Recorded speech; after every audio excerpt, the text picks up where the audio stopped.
Nobody else is going to go downtown. All right. Okay, so you see me downtown all the time. Right.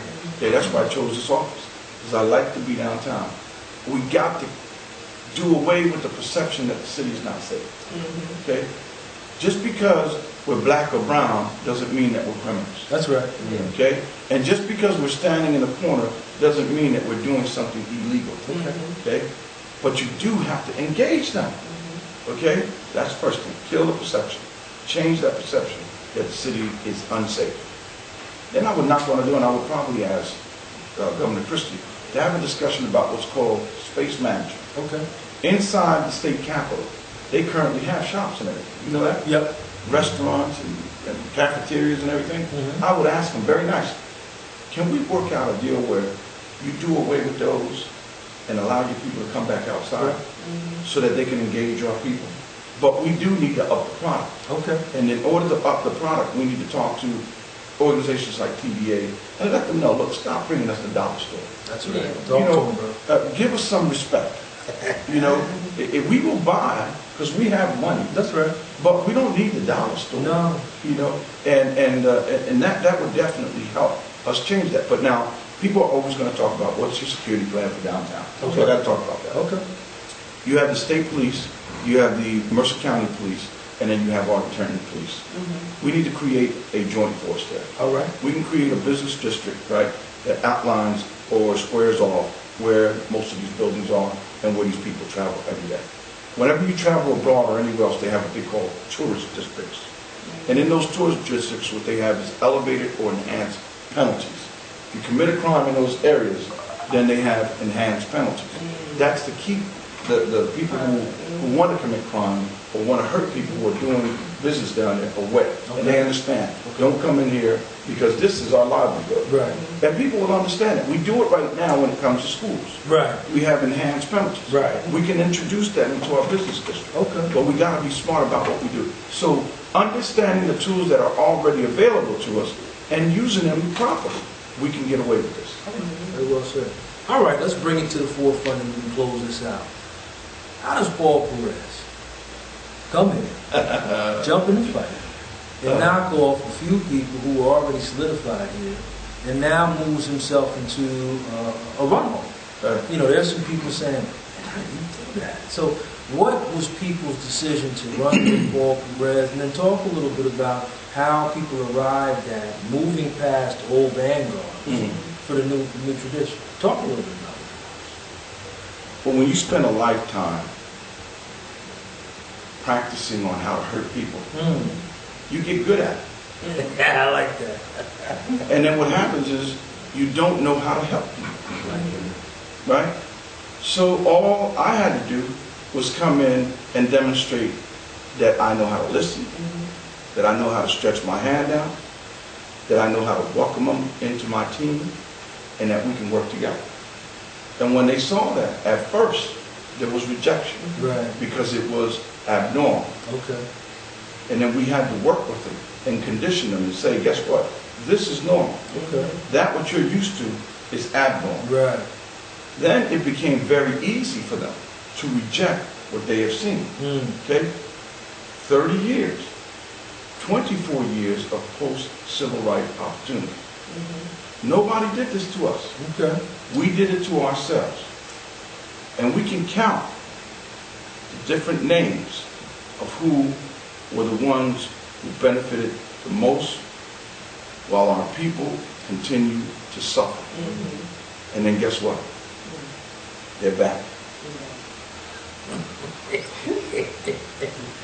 All right, let's talk a little bit about the transition and moving forward. Ugly rumor, I'd like to get it out of the way. Or ugly thought that people are putting in the air now that this has become a black versus brown thing. That's really ugly. I like having those kind of conversations so we can be clear on where you are and what Paul Perez is about.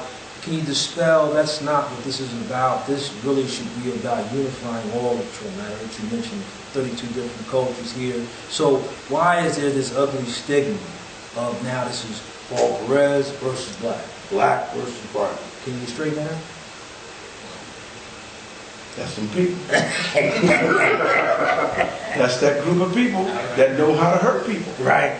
And what they want to do is they want to play on your mind. Because they don't, why don't they ask me to debate them? Why don't they say, Paul Perez, come over here. We want to ask you, what's the solution to downtown? Just like you just did. Because I got an answer. Okay. Paul Perez, why don't you come over here so that I can tell you exactly what I've done these past 20 years when I tell people I have 20 years of municipal experience. Okay. You know why? Because they can't do it. And the only thing they got is money, power, a name, right? And we see what they've done. They're responsible for this. I have no heartburn calling Eric Palmer out. Eric Jackson out. See? Okay. But I'm going to leave that in the tape anyway. All right. Because it's true.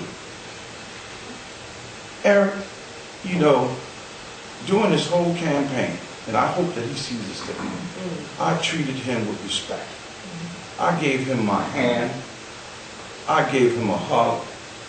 We blessed each other. Right. And then he has the audacity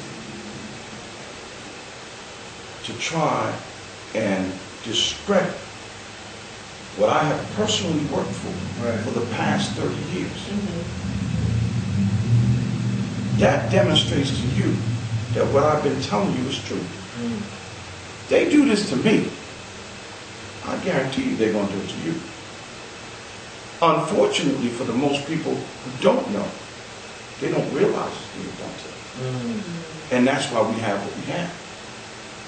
We can't keep doing this. Right. The choice is obvious.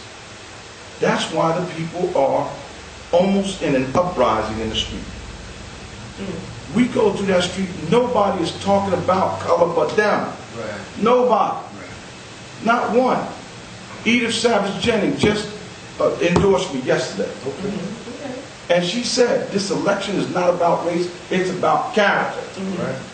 And that's what you teach a child. Character. You teach them honesty.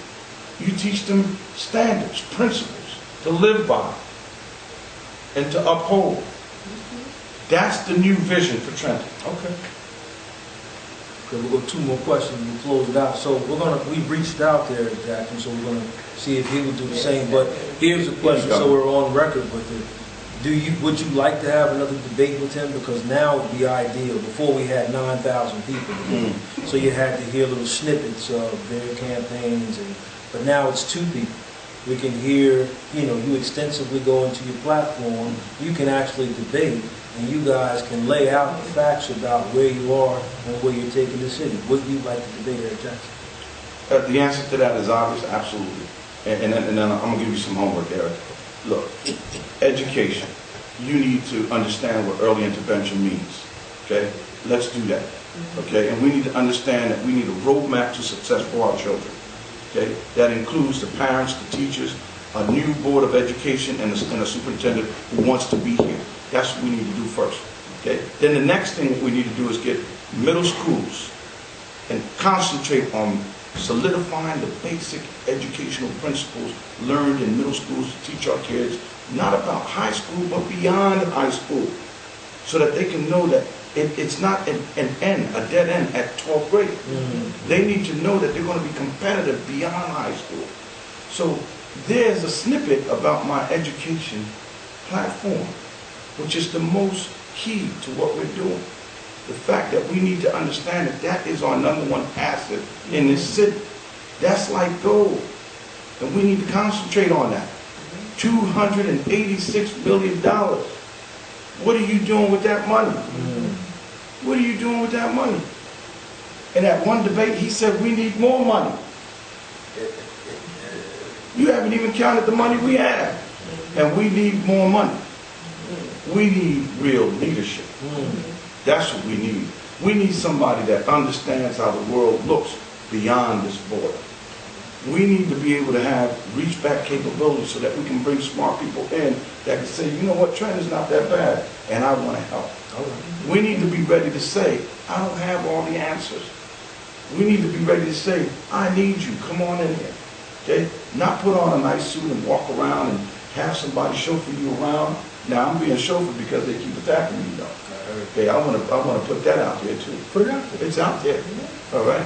You know, you go out there, you pay a water bill, and they put this phony situation where somebody tries to attack you, and then they quickly take a picture and put it out there. That's what they do, Right. okay? So if they do it to me, they're gonna do it to you. Right. That's what they're gonna do. This is where we are, Trenton. We are on the verge of going into a new direction. We are on the verge of changing the way that we live. But we have to be serious about what we're doing, and we need to listen to the people who are talking to us. And when you hear them say something like, it's Latino versus black, look at me. Look at me. Can you see me? See. Okay, let me see something. Because I don't see no difference here. All right? And I'm just as black as you are. Right? My roots are Afro-Caribbean. Right? America did not have a monopoly on African slaves. You need to go back and take your history lessons. Okay? Stop using that. When they say that, all they're doing is trying to keep us down. That's what they're doing. They turn around and they say, well, we need something for our people. We need you to stop messing with our people. All right. All right. Okay? That's what's happening. All right. All right, we'll close it out with this one. I'll let you answer both of them and you give your closing words, whatever you want to frame it, because we are at a runoff junction and you want people to be able to make a clear and distinguished choice on who's who. But the last one would be one question I wanted to get to earlier, so I'll give it to you now. People are certainly concerned about going forward. And the last mayor had a horrific relationship with city council. Right. What's going to happen with Mayor Perez